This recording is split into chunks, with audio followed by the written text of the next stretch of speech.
안녕하세요. 독서연구소 고용선 작가입니다. 여러분 반갑습니다. 오늘은 피부가 있는 사람이라면 반드시 읽어야 하는 책, 피부는 인생이다 시간이고요. 오늘 여러분과 나눠볼 이야기의 주제는 고통, 통증입니다. 통증에 대해서 다방면으로 알아볼 터인데, 오늘은 제가 특별히 그 설명을 붙이기보다 책에 있는 나온 내용들을 쭉 읽어드리는데, 내용 오늘 분량은 작지 않습니다. 그래서 책에 제가 읽어드린 부분들을 쫙 갈무리하면서 통증이 무엇이고, 통증은 어떻게 구성되어 있으며 어떤 통증들이 있는지에 대해서 한번 알아보는 시간을 갖도록 하겠습니다. 통증이 없다면 더 즐겁게 살 수 있지 않을까? 아주 단순해 보이는 이 질문을 남자들에게 던지면 어떤 답이 돌아올까? 파키스탄인 집안에서 태어난 이 영국인은 가족 중 소수만 이어받는 선천성 무통각증이라는 희귀와 유전 질환을 물려받았다. 암자두와 만나면 먼 파키스탄의 유명한 선조들 이야기를 들려줄지도 모른다. 한껏 매련의 관중 앞에서 피부에 바늘을 꽂고 칼로 찔러가며 피를 흘리고 벌겋게 달구어진 석탄 위를 거의 눈 하나 깜짝하지 않고 걸어가는 일로 생계를 이어갔다는 이야기가 나오리라. 이런 거리 공연은 물질보다 마음의 힘이 더 강력하다는 사실을 증명한다는 말로 홍보되었지만, 실제로는 신체 통증을 아예 느끼지 않아서 가능한 일이었다. 같은 이유로 거리 공연을 벌이는 사람 중 대다수는 성인기까지 살지 못한다. 선천성 무통각증이 보기 드문 병인 이유기도 하다. 암자들을 비롯해 이 병을 앓는 환자들은 통증 없는 삶은 끔찍한 지옥이자 악마의 저주라고 이야기한다. 혹시라도 유리를 밟거나 손에 불이 붙어 다 타버리진 않았는지 늘 어깨너머로 돌아보고 몸 구석구석을 살펴봐야 하기 때문이다. 이들은 인체를 보호하는 통증의 역할을 시각적 확인으로 대체하는 법을 배워야 한다. 통증은 불쾌한 감각이지만 생체 조직이 손상되었음을 알려주는 중요한 경고 신호이고, 이 신호 없이는 살 수 없다. 왜 우리한테 고통이 있을까? 왜 통증이 있을까? 그거는 통증이 없는 사람을 통해서 알 수가 있습니다. 통증이 없는 사람은 성인기를 넘기지 못합니다. 대부분 죽죠. 그래서 이 선천성 무통각증 자체도 흔하지 않지만 더더욱 보기 힘든 이유는 무엇이냐면 오래 살지 못하기 때문입니다. 통증이 있는 이유가 나오는 거죠. 통증은 우리를 살리기 위해서 나왔습니다. 특히 뭐요? 생체 조직이 손상되었음을 알려주는 중요한 경고 신호라는 것이죠. 그래서 우리가 통증이 있었을 때 뭔가 위험하거나 뭔가 우리가 감염됐구나, 뭔가 내 몸에 이상이 오겠구나를 알게 됨으로써 그거를 치유하고 방어하고 예방할 수 있게 도와준다는 것입니다. 과거에는 통증이 피부의 기기적 감각 수용체가 과도하게 활성되어 발생했다고 여겨졌다. 그러나 이제는 피부에 통각 수용체라는 통증을 인지하는 고유한 수용체가 있다는 사실이 명확히 밝혀졌다. 영어에는 노시셉터라는 낯선 이름은 위험을 의미하는 라틴어 노셀에, 제가 발음이 정확하지 않을 수 있습니다, 에서 비롯됐다. 선천성 무통각증을 앓는 환자들도 미세한 접촉이나 진동 등 다른 감각은 느끼는데, 이는 통증 수용 신경에서 주로 발견되는 특정한 종류의 나트륨 이온 통로가 암호화된 SCN9A 유전자에 발생한 돌연변이가 병의 원인이기 때문이다. 대부분의 통각 수용체는 자유신경 말단에 속하며 피부에 마치 식물 뿌리처럼 존재한다. 이 각각의 말단이 척수로 이어지는 신경의 한 부분을 이루고 척수에서 다른 신경과 연결된 후 시냅스, 뇌로 계속 이어진다. 통각 수용체라는 통증을 인지하는 고유한 수용체가 따로 있다는 거. 그러니까 우리는 통증만 골라서 그 감각을 느낄 수 있게 하는, 그 통증을 유발하는 그런 수용체가 따로 있다는 거. 다른 어떤 느낌이 전이된 게 아니라 통증 그 자체에 필요한 수용체가 있다는 걸 우리가 확인할 수가 있고요.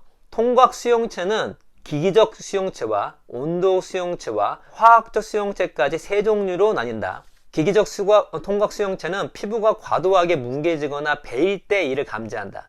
즐거움과 마찬가지로 통증도 두 가지 시스템으로 구성되어 있는데, 나는 이 사실을 직접 경험으로 깨달았다. 웨일즈 해안가에서 자갈이 깔린 해변을 걸어갈 때 일이었다. 바로 뒤에서 따라오던 남동생이 내 슬리퍼 뒷부분을 밟은 바람에 나는 순간적으로 균형을 잃고 휘청대다 그만 오른쪽 엄지발가락이 돌 사이에 쿡 박혔다. 곧바로 날카로운 감각이 온 머리를 지배했고 나는 서둘러 발을 뒤로 빼냈다. 맨 처음 몰려온 통증은 A베타 섬유의 빠른 반응에서 나온 것으로 피부가 손상됐다는 사실을 알려준다. 이 극심한 고통이 휩쓸고 지나간 뒤 1초도 채 안 되는 시간차를 두고 다소 멍한 통증이 덮쳤고 나는 꽥 비명을 질렀다. 두 번째 통증 정보는 정수적 접촉 시스템과 마찬가지로 느릿하게 움직이는 C섬유에서 나온 것이다. 두 시스템의 협력이 중요하다는 사실은 또 다른 희귀질환인 통각마비에서 확인할 수 있다. 통각마비 환자들은 나처럼 바닷가에서 돌에 발가락이 찍히면 통증을 감지할 수 있지만 그 감각이 불쾌하다고는 전혀 느끼지 못한다.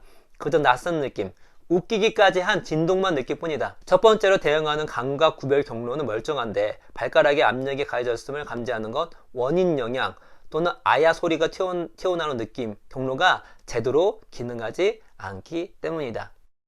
우리가 여기서 이제 알 수 있는 거는 뭐든지 없어 봐야 그 있는 이유를 알 때가 있습니다. 때로는 너무 불편해서 없었으면 좋겠다 라는 것이 있고, 아니면 너무나 문과각해서 너무 흔해가지고 고마움을 느끼지 못할 때가 많이 있어요. 근데 많은 경우 없으면 압니다. 통각마비 환자들을 통해서 이 통증이 두 가지 경로로 온다는 거, 한 가지 경로가 아니라 두 가지 경로로 온다는 거. 그래서 통각마비에 있는 사람들은 뭐다? 그냥 아팠을 때 불쾌감이 안 느끼는 거예요. 그냥 어떤 진동만 올 뿐이고 보통 불쾌감이 느끼고 더 아파야지만 그 다음에 뭐죠? 조치를 취할 텐데 이 통각마비 환자들은 그렇지 않다는 거. 대신 이 톡각 수용체는 이 두 가지 경로를 통해서 이 사람들이 빠르게 그 아픔에 대처할 수 있도록 도와준다는 것입니다.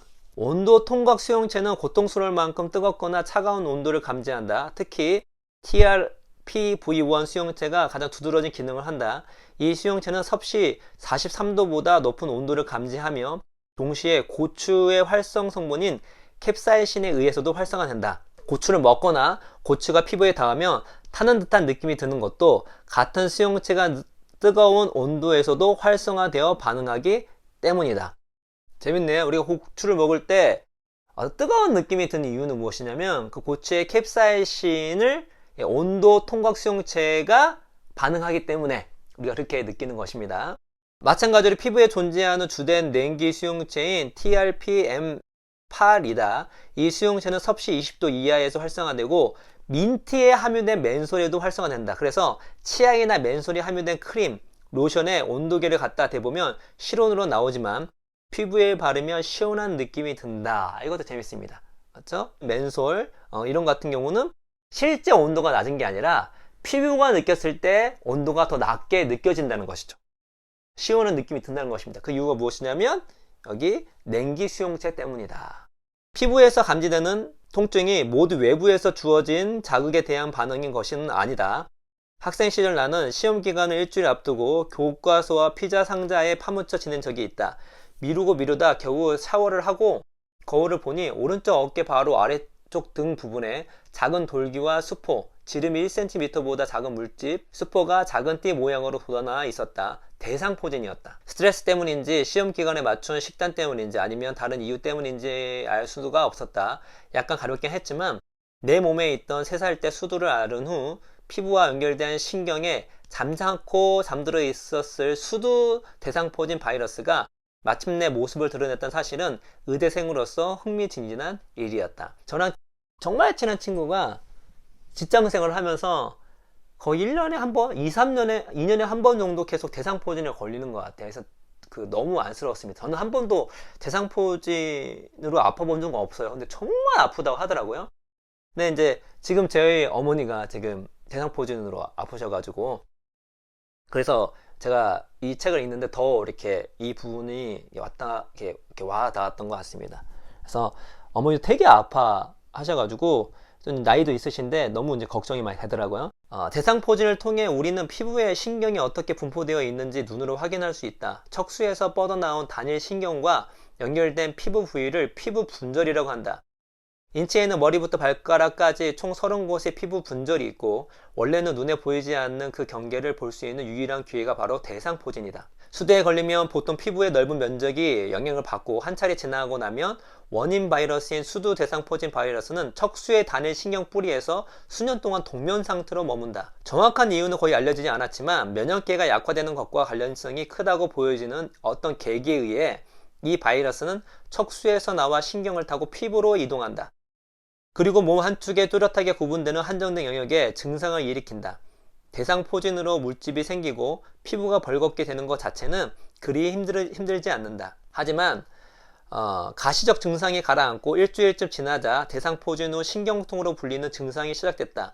결국 남은 시험 기간은 물론 그 후로도 며칠 동안 나는 허리 부위에 찾아온 날카롭게 타는 듯한 통증에 시달렸다. 압력이 조금이라도 가해지면 견딜 수 없이 아파서 잠을 자기도 힘들었으므로 낮 동안 고통을 잊으려 애쓰는 괴로움이 더욱 가중됐다. 이 통증은 피부에서 주로 나타나는 신경병증 통증의 한 예다.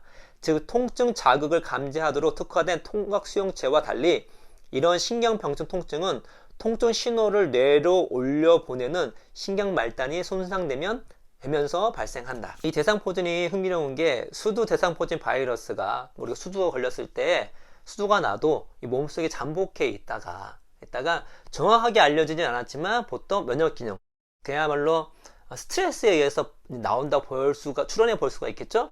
스트레스가 과중됐을 때, 우리 면역기능이 약화됐을 때 딱 나와가지고 우리를 정말 아프게 하는 그런 증상이라는 거. 외부에 의해서 아픈 것이 아니라 우리 내적으로 아픈 통증의 대표적인 것이 이 대상포진입니다. 놀랍게도 최근 실시된 연구들에서 머리카락색이 붉은 사람들은 실제로 정기적 통증을 비롯한 여러가지 통증에 더 큰 저항성을 갖고 반면 열 통증에는 더 민감하게 반응한다는 사실이 확인됐다. 아직은 거의 밝혀지지 않았지만 이런 특징은 머리카락의 붉은 색소를 만들어내는 멜라노코르틴 원 수용체의 돌연 변이가 발생하면서 나타날 가능성이 있다. 붉은 머리를 갖고 있는 사람이 통증의 저항성이 크다. 근데 모든 통증은 아니고, 통증 세 가지를 얘기했잖아요. 모든 통증은 아니고 열 통증에는 더 약하다 라는 것이죠. 통증 수용체가 아닌 다른 수용체들은 진동을 감지하는 수용체 등 신체 자극이 주어지면 통증을 감소시킨다.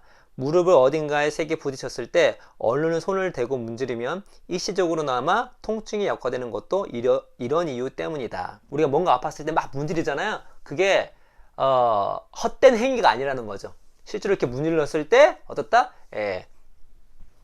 일시적으로 통증이 약화되는 기능도 있고, 우리가 저번 시간에 얘기했던 것처럼 스킨십 자체가 여러 가지 어떤 치유 효과가 있고, 특히 스트레스를 떨어뜨리는 효과가 있다는 거. 그래서 아프면 이게 덧나는 것이 아니라면 이렇게 팍 부딪혔을 때는 막 문지르는 거 아주 잘한다는 거. 그러니까 우리 아이들이 이렇게 있을 때, 아팠을 때, 부딪혔을 때 딱 이렇게 만져주는 거가 실제로 도움이 된다는 거를 알 수 있는 부분이죠. 될 만큼 뜨거운 접시에 손이 닿았을 때 실제로 손가락의 그 열기로 인한 통증이 느껴지기도 전에 먼저 손을 획 빼내는 반응이 어떻게 일어나는지 생각해 본 적이 있는가? 생각하기 전에 몸이 먼저 반응하는 이런 사례를 보면 마치 피부가 시간 여행이라도 한 것처럼 보인다.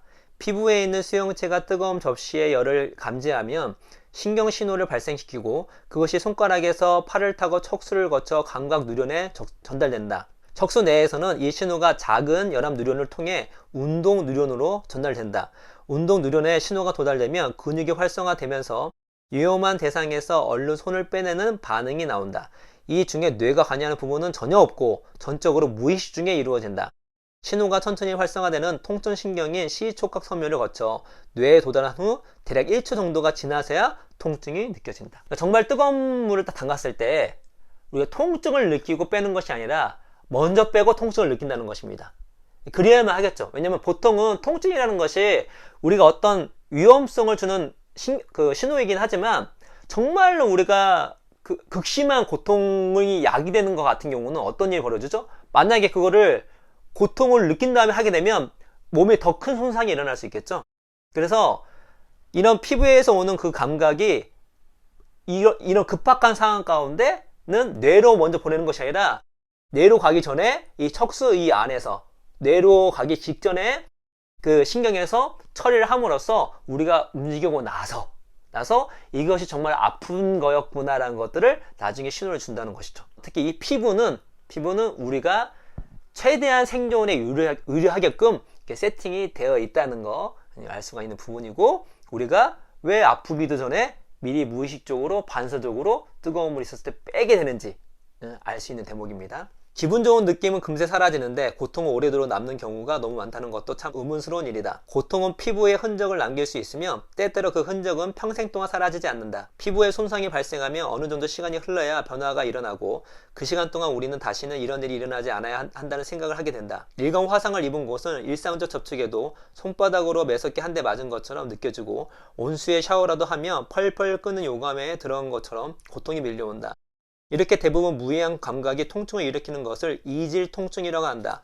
먼저 생긴 손상 부위에 일광 화상이든 가시가 바뀌는 상처든 염증 반응을 일으키는 각종 분자가 모여드는데, 그중 사이토카인과 통증 수용체의 역치를 낮추는 프로스타글란딘이라는 지질 때문에 피부의 신경 말단이 일정 기간 동안 과민해진다. 앞에서도 설명했듯이 신경과의 대화는 쌍방향으로 이루어지므로 신경 말단이 이렇게 통증을 느끼면 염증을 유발하는 분자가 분비되어 피부 전체의 통증 역시는 더더욱 낮아진다. 통증에 대한 반응으로 피부 전체에 나타나는 이런 변화는 손상된 조직을 보호하고 우리에게 깨달음을 안겨준다. 예를 들어서 우리가 화상을 입거나 크게 아팠을 때 바로 낫는 게 아니잖아요. 고통이 계속 유지가 됩니다. 그게 다 이유가 있다는 것이죠. 왜냐면 아직 피부의 손상이 회복되지 않았기 때문에, 어떻죠? 우리가 피부가 회복되지 않았는데 아프지가 않아요. 그럼 또 우리가 경고망동할 수가 있겠죠? 그런 것들을 막는다는 것이죠. 그리고 아픔이 있으면 계속해서 우리 머릿속에 아픔이 오래되면, 맞아, 저 불을 조심해야지, 뜨거운 물 조심해야지 라는 깨달음을 준다는 것입니다. 다 이유가 있다는 거예요. 하지만 이 현상으로는 수개월, 심지어 신체 손상은 흔적도 없이 다 사라진 후까지 수년 동안 사라지지 않는 만성 통증을 설명할 수 없다. 피부의 신경 말단이 자극을 받고 손상되면 반대쪽 끝, 즉 척수에 있는 신경에 장기적인 영향이 발생할 수 있다. 연결된 신경 간에 오가는 신호가 변화하고 새로운 연결이 생기면 척수에는 영구적인 통증 기억이 남을 가능성이 있다. 이 기억으로 인해 뇌로 통증 신호가 끊임없이 손상된 피부가 완전히 회복된 후까지 계속 전달되는 것이다. 최근 연구에는 통증과 신경 손상으로 신경계에 후생적 변화가 발생할 수 있다는 결과도 나왔다. 세포의 구성이 변하고 그 상태가 이후 생애 동안 지속되면서 통증의 흔적이 계속 남는다는 의미다. 흥미로운 사실은 신혈성 간의 소통 방식에 일어나는 변화가 뇌의 새로운 기억이 형성되는 방식과 비슷하다는 점이다. 이는 통증을 경험한 후 형성되는 인지적 정서적 기억에도 해당된다. 앞부분에 얘기했던 것처럼 아픔이라는 것이 좀 오래 간다. 피부 조직을 더 보호하고 우리가 그걸 통해서 깨달음을 준다는 거죠. 이건 위험하구나. 근데 그런 사실은 다 회복한 이후에도 수개월 혹은 수년 동안 계속해서 주는 아픔, 만성 통증을 설명할 수 없다는 것이죠. 그것이 어떻게 생기는 것인가?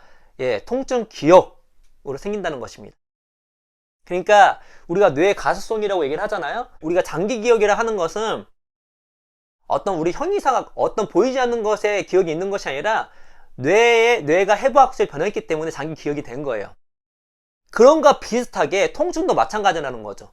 우리 안에 해부학적으로 변해가지고 그 통증이 남아있거나 혹은 이런 신경의 메커니즘이 고장난 거죠. 약간은. 그러니까 고통의 원인이 발생해야 그 고통을 신호를 뇌에 전달하는데, 그런 외부적 충격이 없이도 계속해서 고장이 나서 신호를 보낸다는 거죠. 그래서 다 났음에도 불구하고 이런 해부학적 변화, 우리가 뇌가 변한 것처럼 혹은 어떤 메커니즘의 망가짐, 오작동을 통해서 만성 통증이 생길 수 있다는 것입니다. 매우 불행하다고 볼 수가 있겠죠.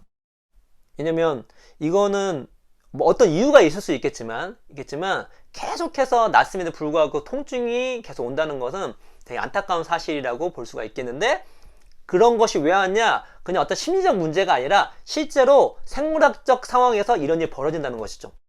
보통 다 났는데 계속 아파. 그러면 주변에서 뭐라고 얘기하겠어요? 너 다 났는데 왜 아파? 네 그냥 마음의 문제야. 네 심리의 문제야 라고 할 수 있잖아요. 그게 아니라는 것입니다. 수술 후 하루에도 몇 번씩 오른팔이 그 자리에 그대로 있는 것처럼 느껴지고 있지도 않은 손가락이 끓는 물에 댄 것 같은 고통을 느낀다고 했다. 사지절단술을 받은 환자의 절반 이상이 이와 유사한 환지통을 경험하는 것으로 보인다. 나는 오래전부터 이 특이한 증상의 원인이 절단 부위에 손상된 신경 말단이 뇌로 잘못된 통증 신호를 보내는 것이라고 추정해왔다. 그러나 이와 관련된 연구 문헌들에 따르면 남아있는 신경 말단까지 제거되도록 추가로 절단술을 실시한 후에도 통증은 사라지지 않으며 오히려 통증이 더 악화되는 경우가 많다. 외과 전문의들이 밝혀낸 흥미로운 사실은 절단될 부위에 국소 마취를 실시하면 전신 마취와 함께 환지통의 발생률이 크게 줄어든다는 것이다. 뇌에서 기억이 형성되는 과정과 비슷한 방식으로 인체가 사지절단 시 통증 기억을 형성한다는 사실을 보여주는 결과다. 암환의 경우 이 기억이 보이지 않는 피부가 타는 듯한 고통에 시달리는 느낌으로 남았다. 없어요. 팔이 없고 심지어 뭐죠? 오작동도 없어. 그럼에도 불구하고 통증이 있을 수 있다는 거죠. 환지통입니다. 통증 기억으로 남아서. 그렇죠? 그래서 이러한 그 통증이라고 하는 것은 정말 단순한 게 아니다. 단순한 게 아니다. 이 통증을 느끼는 수용체도 3개나 있고, 게다가 2개의 경로로 또 우리 통증이 오고, 때로는 통증 자체가 우리에게 어떤 위험 신호를 주는 거지만 정말 위험할 때는 무의식적에 먼저 반응을 한 다음에 통증이 오는 경우도 있다.